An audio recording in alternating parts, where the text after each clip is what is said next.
Hi, everyone. My name is Sarah Gelbard. I use she, her pronouns, and I am the Housing Development Coordinator for the Canadian Association of Elizabeth Fry Societies. And I will be speaking on realizing the right to housing for criminalized women and gender diverse people. So just a quick overview of what we'll be discussing is I'll give you kind of an orientation to CAFES and our housing team, the National Housing Portrait that we've been working on for the past year, an overview of some systemic barriers to housing faced by criminalized women and gender diverse people, and how we are working on developing key resources and strategies.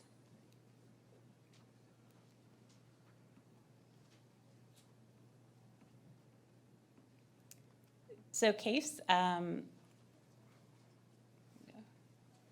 the Canadian Association of Elizabeth Fry Societies, it's the national organization and it's member-driven by our 24 self-governing local societies across Canada.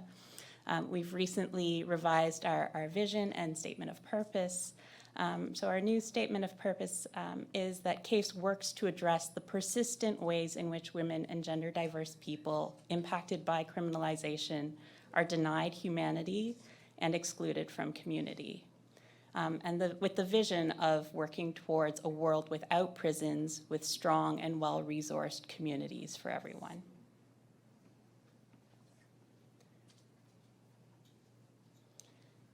So beginning last fall, CAFES was able to start this housing project, and it has been a slowly dwindling team. We started as a 3-month-long project with myself, my colleague Nat Pace, Amelia Raymer, and Erica Harrison on the housing team, and overviewed by Darlene McEachern, who is part of the CAFES National Office, now currently overviewed by Jackie Olmstead, and we are down to me as the last remaining member of the team, and also no longer a full-time member, but funding and nonprofits, that's the way it goes. But we really were fortunate that CAFES gave us the freedom to kind of devise what our mandate would be. They knew they wanted to do work on housing, and they really recruited this amazing team that I'm so fortunate to have worked with from diverse backgrounds. Myself and Nat from urban planning, Nat as a professional urban planner, myself as an academic urban planner, and Amelia works with the Elizabeth Fry Society in Newfoundland, Erica working in social work. And really that we came up with this mandate to co-develop a rights-based housing principles and resources and advocacy that would better respond to the distinct needs of criminalized women and gender diverse people, disrupt the cycles and systems of criminalization and homelessness, and contribute to the meaningful co-creation of thriving communities without prisons. So how are our member societies currently involved in the direct provision of housing and housing-related supports and programs? Housing is one of the many services that our member societies assist community members with, both as part of their release planning phase and as part of their transition and ongoing supports as they transition back into community after exiting prisons.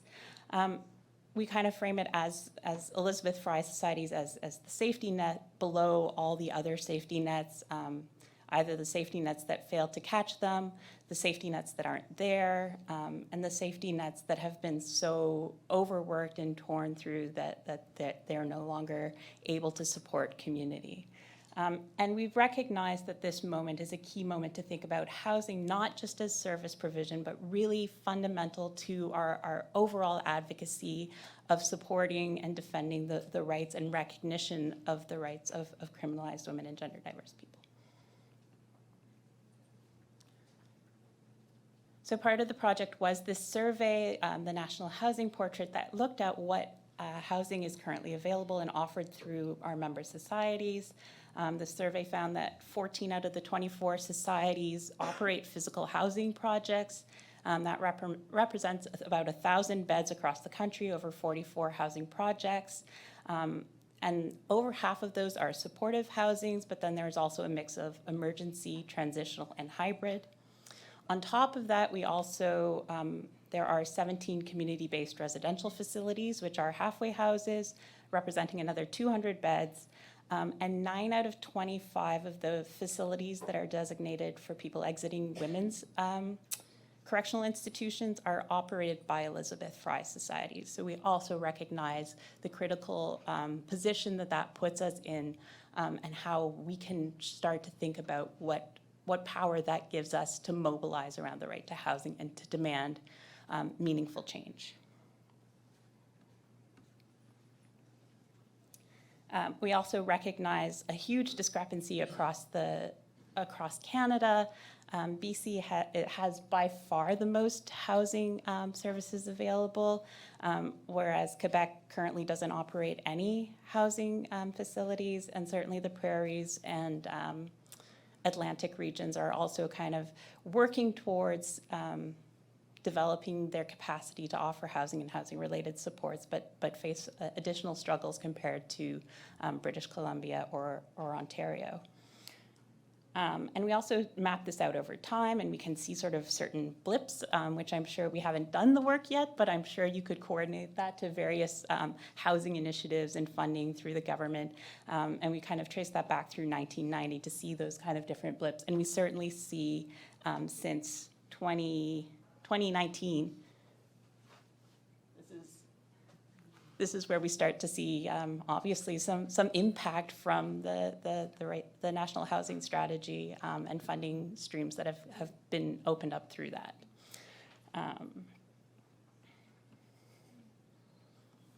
This was also a chance to highlight the different projects across the country. A lot of our member societies don't know what their sister societies are working on.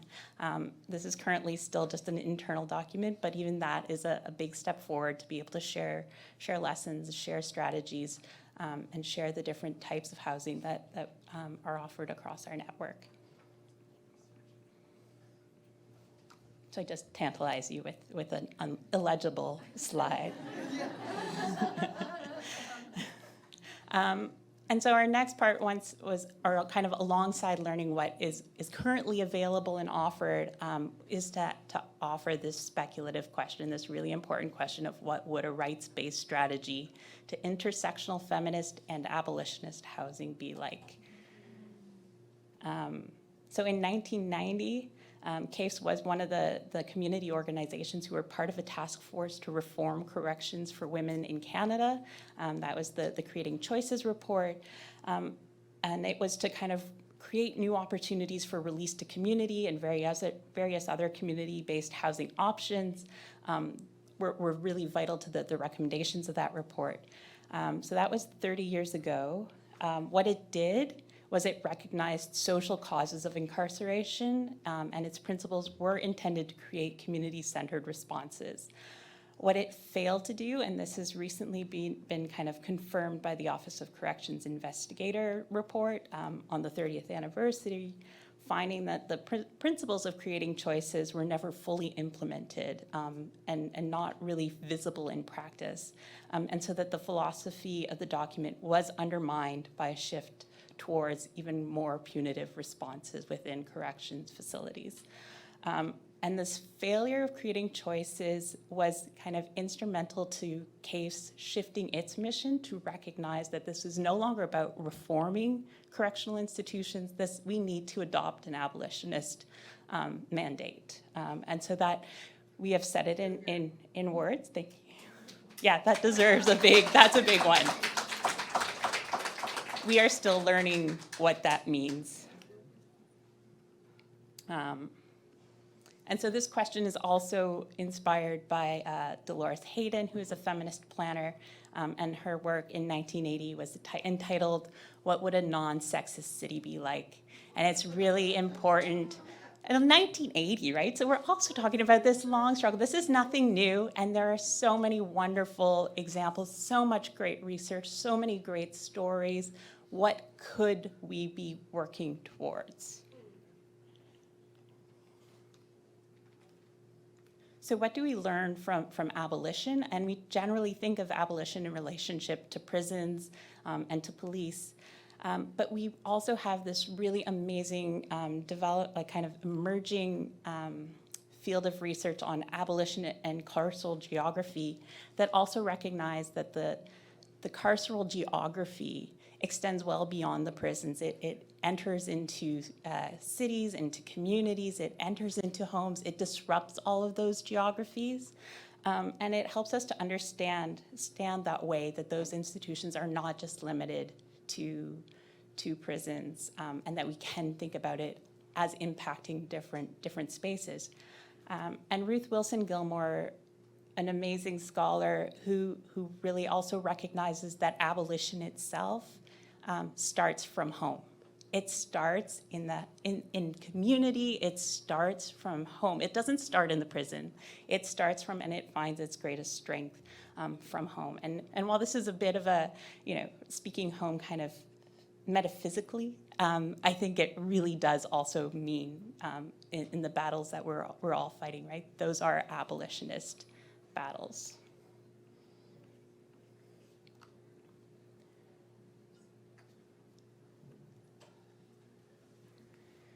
So how do we develop a strategy that is abolitionist? And this, I'm really grateful for this wonderful work. So is this actually an abolitionist strategy? We're starting to work through, they offer these really great questions that I've started to work through to kind of tailor to our organization, to our housing strategy, ways of thinking through abolition, not just as we are, a world without prisons, but we have work to do to become a world without prison. And we have work to do recognizing that we live in a world with prisons. And this is kind of a full range of strategies from harm reduction to disinvestment, defunding, dismantling of police and prisons. And it gives us ways to evaluate our actions and our policies and our programs to make sure that we are living up to this abolitionist standard that we've set for ourselves. And in kind of thinking through harm reduction, it's to make sure that we're not only reducing harm to the individual, but we are making sure that whatever strategy we put into place is not re-perpetuating harm for others as well, that we are not kind of shoring up the systems that create that harm in the first place.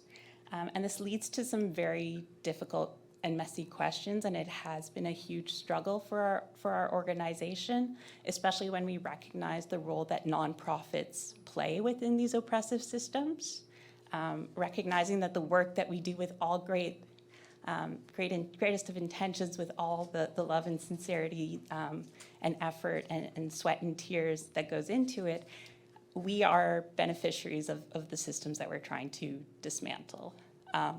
And so really we have to think of our work as how would our work put ourselves out of work, right? Like that is the abolitionist goal, that we would not need Elizabeth Fry societies anymore. And it's especially challenging for our member societies who currently operate halfway houses, because those are directly structured within the carceral system. They are overviewed. The oversight is from Corrections Canada. So it is a difficult conversation, but we are having it and we are learning.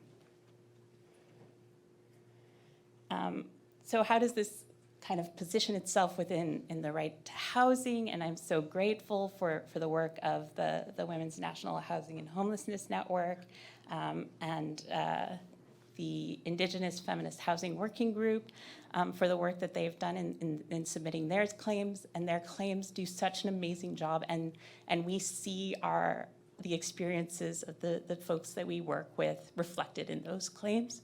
We see so many of those systemic issues repeated, but we also see ways that their experiences are another layer on top of that and need to be represented. And I'm also really grateful for the way that those two claims work together to amplify each other, and not, because the way it's been set up could so easily put us in competition with each other. So ways that the claims themselves, and as well as the different groups who are contributing, see this as an opportunity to build community, not to kind of further silo us.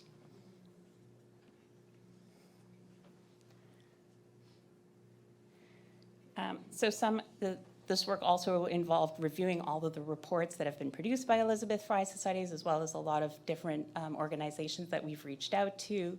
We've learned so much about the many barriers to accessing and retaining housing that are experienced by criminalized women and gender diverse people, ways that their economic marginalization and dependency on relationships that we see in the claim from the Women's National Housing and Homelessness Network, ways that gets amplified through experiences of incarceration, ways that dispossession from land and from community through colonization and these violent systems of oppression kind of get intensified and really inhabit the experiences from criminalized women. And we also kind of recognize that there are barriers to those providing housing, providing supports. Those are also systemic issues, and the systemic issues that keep us from helping those who need help is also all part of that. So really identifying ways that we can build capacity across our network is part of this struggle.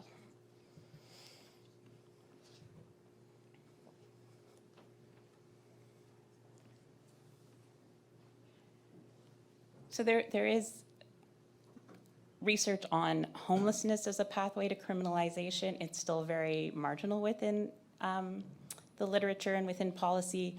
There's very little that kind of flips that around and recognizes ways that criminalization is a pathway into homelessness and housing insecurity. And I think part of that is failing to recognize that it's not a pathway, that these are intersecting systems of oppression, and that they are experienced through homelessness or they are experienced through criminalization. But really what we're talking about is cis heteropatriarchy. We are talking about settler colonialism. We're talking about racial capitalism, that those are the problems. It is not homelessness. It is not over-incarceration. Those are symptoms of those systems. And if we really want to look at a systemic claim, we have to address those. And ways that those who are made vulnerable through those systems, it's so clear when you look at the prison populations. 50% of those in federal correctional institutions designated for women are Indigenous. And along all of these marginalized identities, we see that overrepresentation. They are those who fall through all of those cracks, who are not only fall through those cracks, but are pushed into those pathways.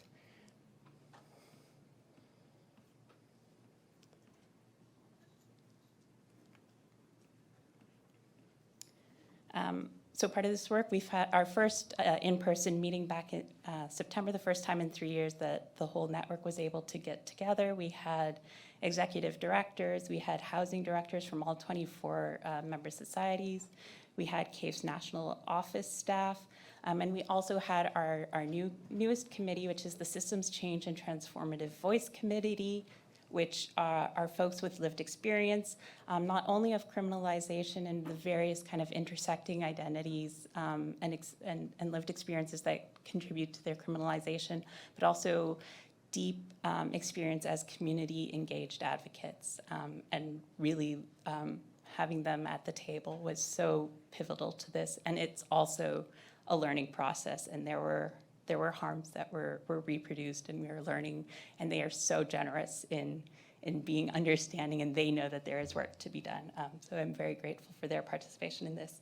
And recognizing also that our member representation from our members also includes so many people with different lived experiences from criminalization, from homelessness, and substance use, mental health issues.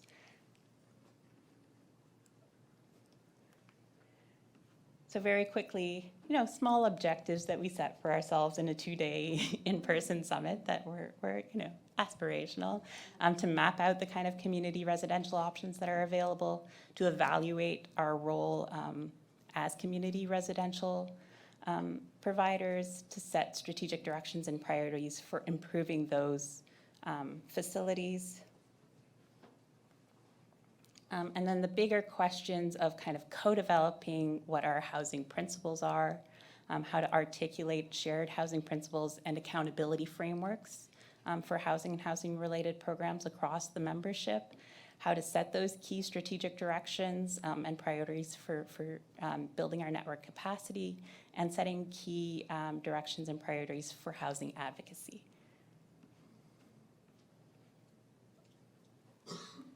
So we come into this work with some draft work that had already been produced that we were asked to kind of investigate within this framework. There were draft housing principles that were established, and really wanted a chance to kind of review what our new mandate, what our new statement of purpose, our new vision, how that intersects, and really bring that into the principles that we are working towards a world without prisons, with strong and well-resourced communities, and to see how that influences a reframing of these housing principles, as well as working through the language and the opportunities and the strategies that we've learned from all of you all who are also working on these issues. Which means that we have to kind of consider what that language is. We're kind of challenging. One of the really important roundtable conversations we had was on what do we mean? Do we want safe and stable housing? What does housing mean? What does adequate housing mean? How are people's experiences not represented in that, or misrepresented in that? And we have to, one of the principles, of course, is that prisons are not housing. But for so many folks, prison becomes their home, and it is the safest and most adequate housing that they have access to. And so we want to honor those experiences as well, while also setting aspiration, recognizing that it is the safest and most adequate, but that doesn't mean it is safe and adequate. And really kind of thinking what our role is, challenging ourselves as a nonprofit. How are we making sure that we are not making the problem worse, that we are not kind of putting our priorities of keeping our jobs before the well-being of the communities that we're working with. And really to think collaboratively around a full range of housing options and housing-related programs, and to mobilize our network, and to mobilize this moment of this housing, right to housing movement that's building, that has been building for a long time, but I think it's reaching a critical mass to see the opportunities to collaborate and really build around that moment. And we've identified key issues around advocacy and community organizing, cultural and gender identity responsiveness, that again in kind of, we've adapted to women and gender diverse language, but do we really know what we mean when we say gender diverse? Are their experiences, are their needs being reflected in our policies? Ways to have direct housing support, direct funding support, and rethinking the model. I will just jump ahead to the last one, and the kind of last piece of work that I have on my desk before I also step down is the submission to the Federal Housing Advocate. I've been working on it for a few months, been learning from various organizations who've been putting together their own claim, and it really is also just that opportunity to capture the work that our team has done for the past year on this. Thank you.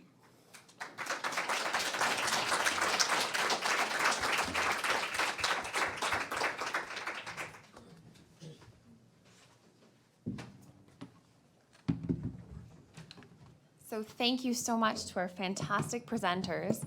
Laura and Jess, I might get you to come up so we can use the mic for the questions. I'm going to make a note too. Do we have online participants? Yes, excellent. Okay, any online participants, if you put your questions in the discussion, I can make sure that those are voiced during the session. So feel free to type those in.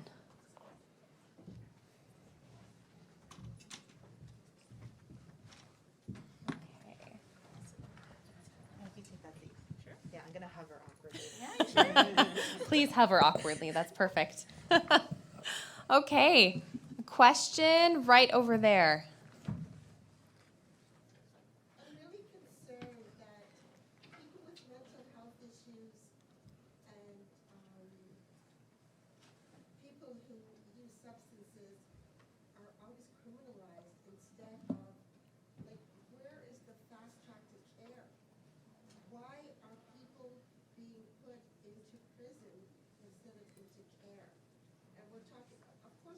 recidivism isn't going to work. If somebody has a chronic mental illness, or if somebody is going through the various stages of recovery, which is an inevitable bouts of relapse, it doesn't make sense.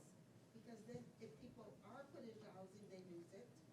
If people don't get the support they need, then they become homeless again. So it's up and down, back and forth. And we really need to be doing something about, and I don't know the answers. Thank you. Thank you so much for that excellent question. Just to reiterate it to the participants, for those of us joining online. So the question was about a concern about mental health and those who use substances, asking why people are put into prison instead of into care, and that if people don't get the support that they need, it perpetuates the cycle of homelessness. So would any of our awesome speakers like to speak to that? And kind of on top of that, ways that their incarceration or detention further amplifies. First, it breaks down whatever supports they did have in community, and in many cases, it makes those conditions, it aggravates those conditions, which makes it even harder for them to find housing, as well as all of the other measures of success and well-being in community. So we have to recognize that our best strategy, our best housing strategy is the housing strategy and the health and well-being strategy that comes before prison. And so, ideally, we work to help those in prison and exiting prison, and that hopefully those are the last cohort. That would be the ideal, and that we can also work, and all the work that is being represented in this conference, hopefully that work is that work that needs to happen before they are criminalized. Thank you. Thank you. You know what we could also do? Instead of me repeating the question, do we want folks to come up and ask them directly in the mic? Sure. Yeah? Okay. Do you want to come on up? Might be easier for all of us to hear, and then you don't get my weird abridged version. Come on up.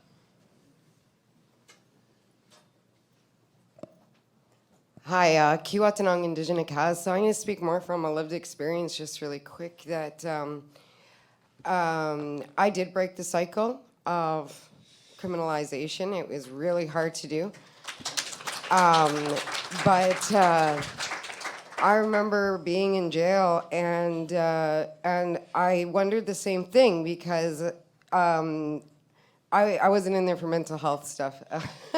So I met all these women that had all these mental health problems, and I don't want to call them problems, just and I knew this woman that she would only be in jail in the wintertime, and it was the homelessness crisis that would lead to her being incarcerated, that it was a safe place for her, that when the nights would get cold, she actually went out and lit a fire in the station mall so that she would be housed for the winter.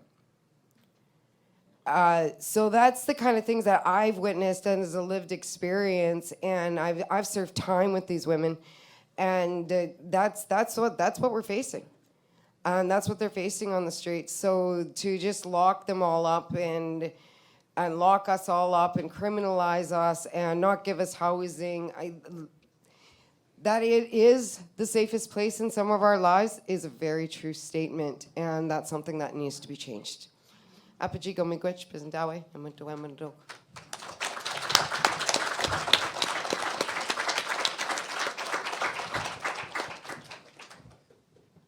Yeah, thank you so much for sharing that.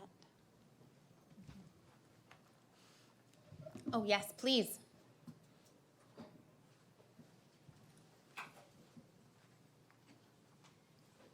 So the comment about housing and jail, I'm wondering if there's been any human rights work done on the ODSP on Ontario Works removing income so that when someone is arrested briefly, they lose their housing and they come back out. So that cycle is perpetuated by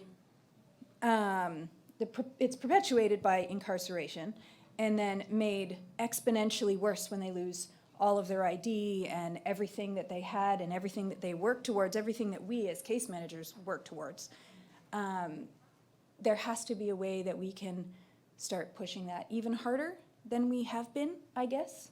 So, yeah, if there's any work on that. One thing that we're looking at is that a lot of the work we've seen coming out of the right to housing kind of focuses on the housing sector, and we want to say, no, let's use the right to housing to challenge the criminal justice system. Let's use it to challenge ODSP. Let's use it to challenge all of those institutions.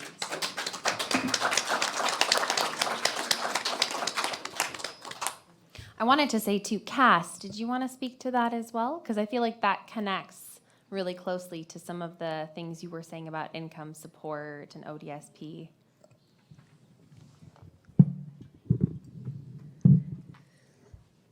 So this sort of ties in with the first question and why all of this is happening. It comes from the systems of oppression that have been longstanding, the institutionalization of people in order to fix problems. That is perpetuating the systems, and that's why it's going to be very difficult to dismantle it, and we need to do that. It needs to be human rights based. People should not lose their income because they go to jail. I agree, there should be no jails in the first place. Yeah, there's a lot of those rules and regulations that I was talking about with the social assistance frameworks that it's really so difficult to be familiar with them, but we shouldn't have to. We should be treated as human beings with the right to live, with the right to safe, affordable, accessible housing.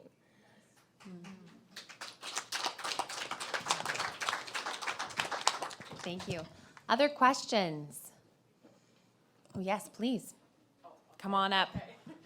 It's so much better when you do it, yeah. Okay, so my question's for you, Cass. So I've, in my previous career, worked in the disability support field, so I have my own answers to this, but I just wanted to ask you, as a person with lived experience, when governments, different organizations talk about special care homes, institutions, congregate care settings as a solution to homelessness among people with disabilities. As a person with lived experience, what is your response to that? Because I could talk till I'm blue in the face about it, but I don't know how much my, the impact of my opinion is essentially irrelevant. So institutionalization has been happening for a long time, and it still is. There are some new stories coming out about people with intellectual disabilities in particular being abused, and again, it all ties to oppression and so forth. I think there is a disconnect between what the government is saying and what the people are saying. What the people are saying is very different from what the government is saying, and they're trying to speak on behalf of us. They have their own privileges, and even if they may experience disabilities themselves, they are still in positions of power, and they make policies that are more relevant to the higher privileges rather than the people who are actually suffering, who have to decide between rent, keeping the lights on, getting food, everything that we have to deal with. This whole social assistance framework, it's really a problem. And we have to fix that. We have to be inclusive of what people with disabilities want. And how can we facilitate that? If we want to live on our own and we have the ability, or we can have supports to do so, that should happen. I don't think institutionalization is a problem. I mean, is a solution to any problem.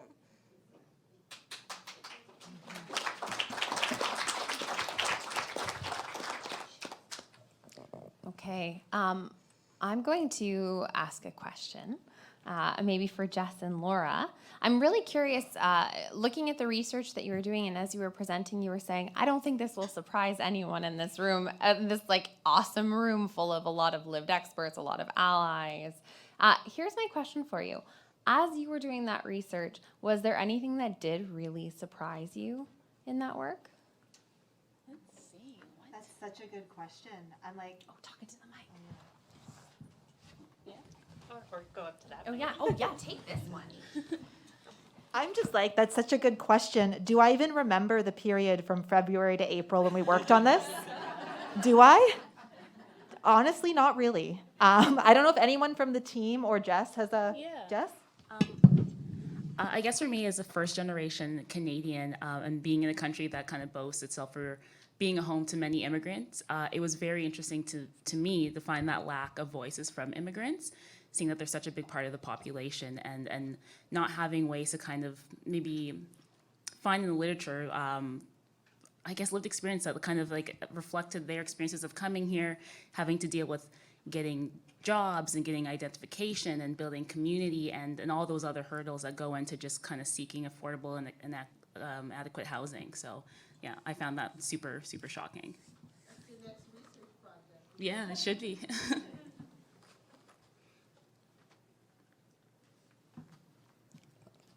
Okay, any other questions?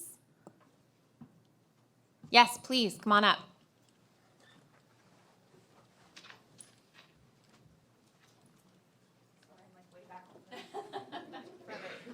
Thanks. So I guess my question is with regards to housing as a human right. We know that to be a collective human right.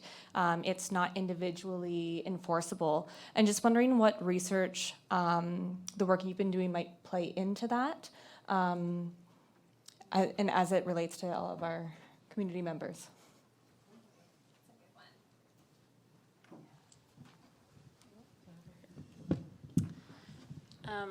I mean, I think, yeah, it is a challenge because we want it to also be individual, right?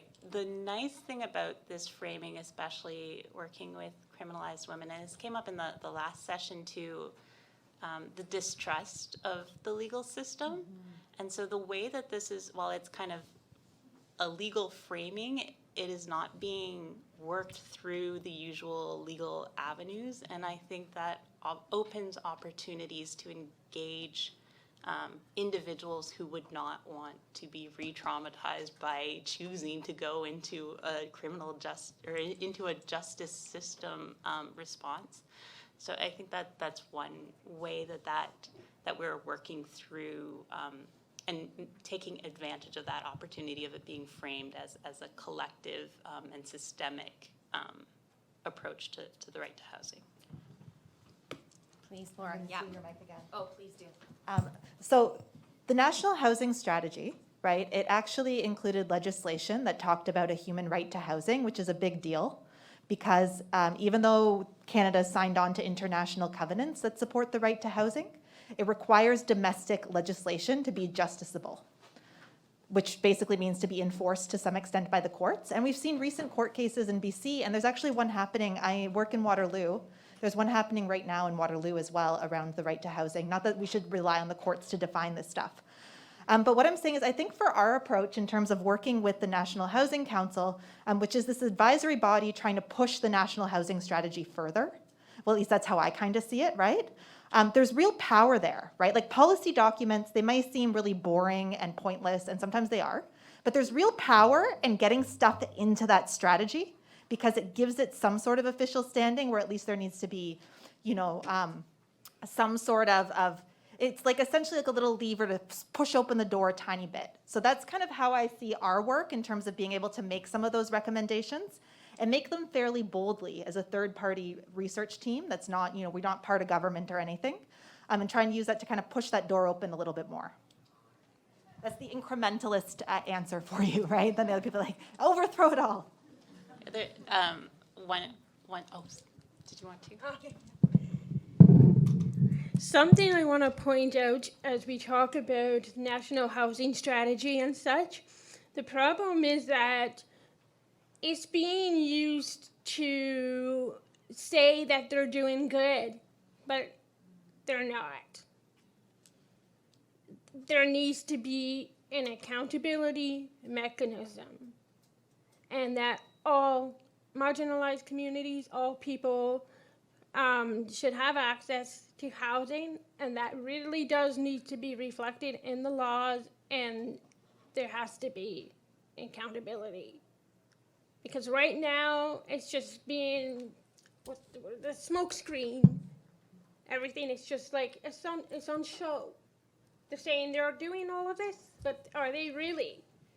So government should be listening to us with lived experiences and building based on that, and having us involved in the policy itself. Because otherwise, it's just going to keep perpetuating that cycle of oppression for all the groups. I just wanted thank you for kind of jogging a specific memories. Also, this way that it's governments looking for the solution out there and not recognizing, wait, maybe we need to deal with the ways that we are violating the right to housing for our citizens. And one of the issues that one of our member societies brought to us was that they had the funding set up. They had a small apartment building that was for sale, ready to be sold to them, and zoning prevented them from buying it. That the municipality came back and said, no, we've changed the zoning. You're not allowed to put a correctional facilities. They're like, well, we're a community-based care facility, not a correctional facilities. And so this kind of argument around zoning, and I looked through the zoning, and they've actually not just removed it from that neighborhood, they removed it. It actually no longer exists within the municipality, that they kept giving them a map that says somewhere in that like green blob out of the urban core, that's where you're allowed. And every time they came with a property that was in that, they're like, oh, except for on that street. Oh, except for on that street. And so it was very clear that zoning and the choice that they have in the interpretation is a violation. And we are looking at whether or not that is a human rights claim that can be made against the municipality, and to hold them accountable to their responsibility to recognize and implement legislation towards the right to housing. The solutions are there. We've been giving them the solutions. There are people who are setting up tiny home communities, and they're being, blocked by the legislation. Some people are living in them and hiding because they know what the government does when they find out, because it's considered wrong in their eyes. So we have to change this. Great. Okay, I have 3 questions that have come in from online participants, and we have 4 minutes left. So what I'm going to do is I'm going to read you all 3 of the questions. It's going to be super hard. I'm so sorry. And then we'll see, maybe get the 4 of you to kind of respond to these collectively. Okay, are you ready? Okay, first question is, do you have an advocacy pathway for advocacy pathway recommendations to move research to policy change? I imagine, Jess and Laura, that's towards you, but for the others as well. Number 2, in terms of people living with disabilities who are renting and are expected to prepare for pest treatments and are evicted when they haven't been able to prepare for the treatments, what can be done to support them? It seems that the residential tenancies branch doesn't protect tenants based on physical and mental health. And the third question, I'm so sorry we're grouping these. How would you suggest that we make the Ontario government more amenable to change the current disability system when they are perfectly content to let us apply to MAID? Okay. Yeah, like super light questions right in the last 2 minutes.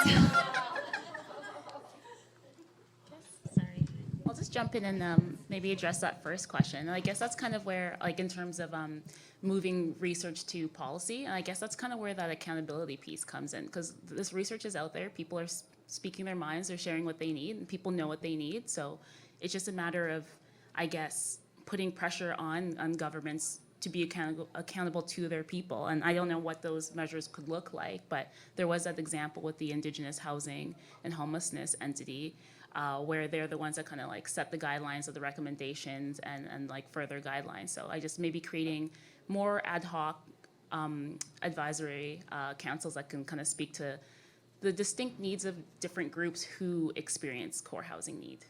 Yeah.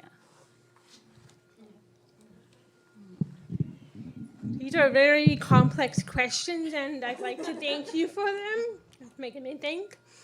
I know that pressure is a huge part of it when it comes to government change. Like, for example, the Canada Disability Benefit Act that's been going on for 7 years. The bill is out, but it's very vague. And what I've been hearing a lot is that there's a lot of sort of delays that are happening. They say it's because of this reason and that reason. We call them out. We connect with our communities. We get allies on board, because many people with disabilities are not able to attend protests due to all kinds of different reasons. So it could be psychiatric reasons, it could be mobility reasons. And I think that's having an impact. A lot of what makes change is seeing the public pressure, and not just from the communities themselves. We have to mobilize that, and that can be really difficult. It can be taxing on our resources. It's so much emotional labor when we're already, struggling with rent and food and everything that to do with life. Yeah. Just some light questions for 5 o'clock on Thursday. Thank you so much. Please join me in thanking our fantastic speakers. This was a great session. Everyone take a deep breath. We'll see you tomorrow.